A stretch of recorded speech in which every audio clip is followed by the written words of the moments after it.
भलो भारत माता की जय श्री राम, जय श्री राम। ಪ್ರಧಾನಿ ನರೇಂದ್ರ ಮೋದಿಜಿ ಅವರಿಗೆ ಭಾರತ್ ಮಾತಾ ಕೆ ಇಡೀ ವಿಶ್ವವೇ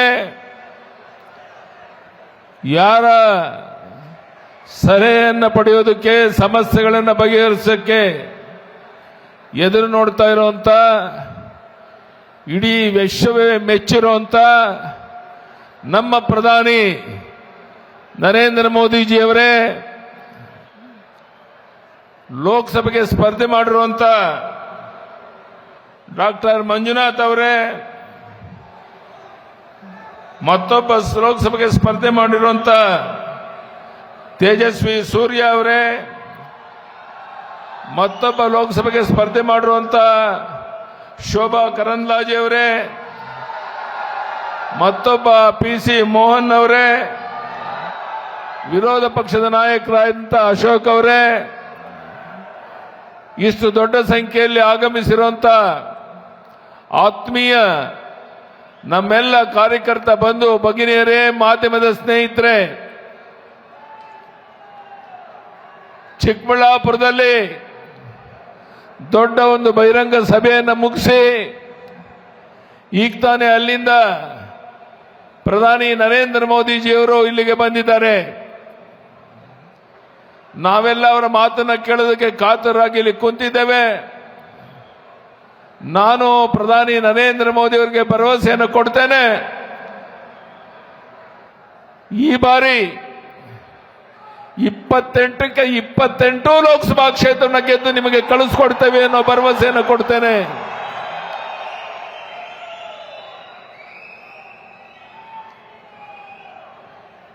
ಇಡೀ ರಾಜ್ಯದಲ್ಲಿ ವಾತಾವರಣ ನಮಗೆ ತುಂಬಾ ಅನುಕೂಲಕರವಾಗಿದೆ.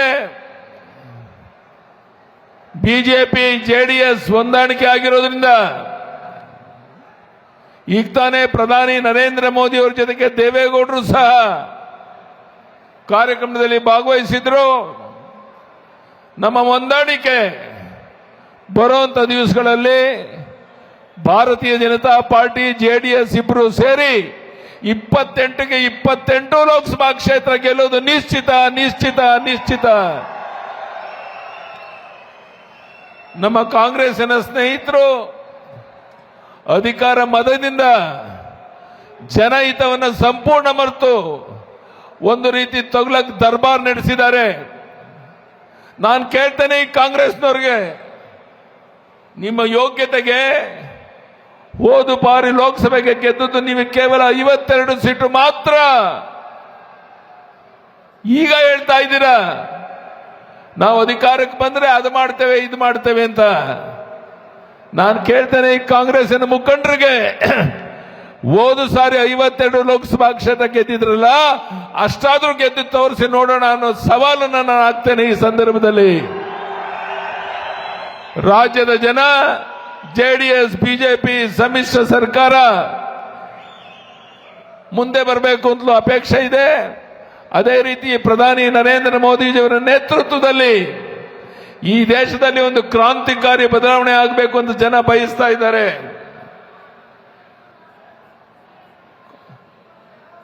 ಕಾಂಗ್ರೆಸ್ ಮನಸ್ಥಿತಿ ಹೇಗಿದೆ ಅಂದ್ರೆ, ಈ ದೇಶದ ಅಭಿವೃದ್ಧಿ ಅವರಿಗೆ ಬೇಕಾಗಿಲ್ಲ, ಹೊರದೇಶಗಳಲ್ಲಿ ಭಾರತದ ಗೌರವ ಹೆಚ್ಚಾಗ್ತಿದೆ, ಇದನ್ನು ಸಹಿಸಕ್ಕಾಗ್ತಾ ಇಲ್ಲ. ಪ್ರಧಾನಿ ನರೇಂದ್ರ ಮೋದಿಜಿಯವರ ಬಗ್ಗೆ ಇಡೀ ವಿಶ್ವವೇ ಹಾಡಿ ಹೊಗಳ್ತಾ ಇರುವಂತಹ ಸಂದರ್ಭದಲ್ಲಿ ಇದನ್ನ ಸಹಿಸ್ತೇನೆ ಮನ ಬಂದಂತೆ ಮಾತನಾಡ್ತಿದ್ದಾರೆ.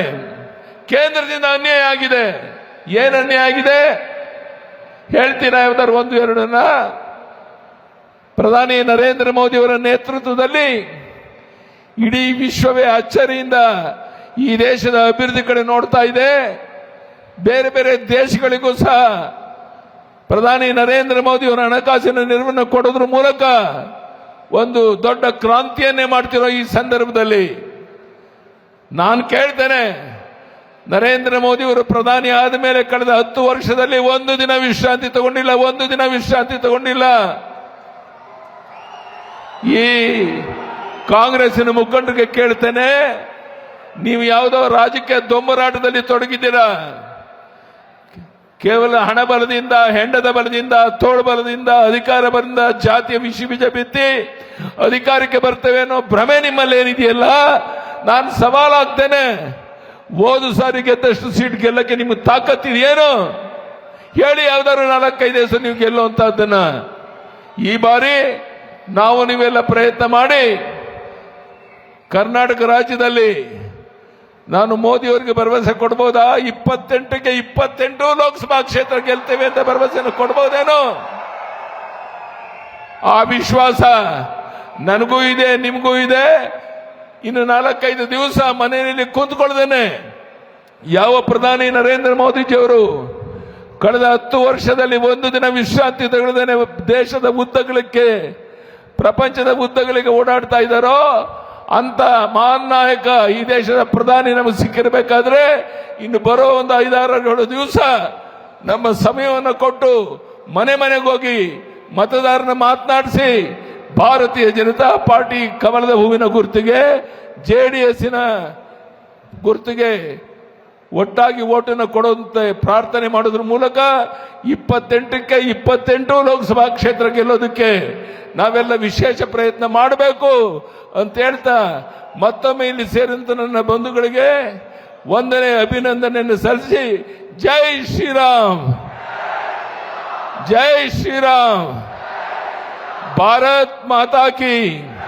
ಪ್ರಧಾನಿ ನರೇಂದ್ರ ಮೋದಿಜಿಯವರಿಗೆ, ಪ್ರಧಾನಿ ನರೇಂದ್ರ ಮೋದಿಜಿಯವರಿಗೆ ಭಾರತ್ ಮಾತಾ ಕಿ.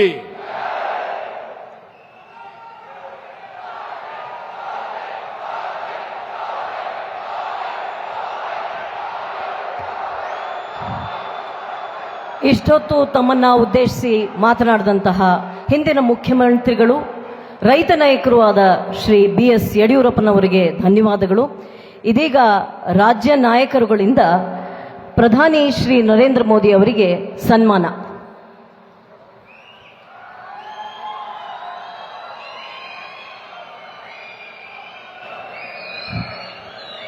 ಬೋಲೋ ಭಾರತ್ ಮಾತಾ ಕಿ, ಬೋಲೋ ಭಾರತ್ ಮಾತಾ ಕಿ. ನಮ್ಮ ಬೆಂಗಳೂರಿನ ನಾಯಕರು ವಿಶೇಷವಾದ ಕರಗದ ಒಂದು ಶಾಲ್ ಅನ್ನ ಪ್ರಧಾನಿ ನರೇಂದ್ರ ಮೋದಿ ಅವರಿಗೆ ಹೆಮ್ಮೆಯಿಂದ ಅರ್ಪಿಸ್ತಾ ಇದ್ದಾರೆ. ಜೈ ಶ್ರೀರಾಮ್, ಜೈ ಶ್ರೀರಾಮ್.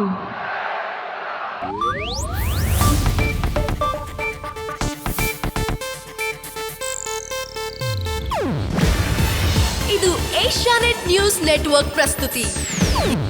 ನೀವು ನೋಡ್ತಿದ್ದೀರಾ ಏಷ್ಯಾನೆಟ್ ಸುವರ್ಣ ನ್ಯೂಸ್.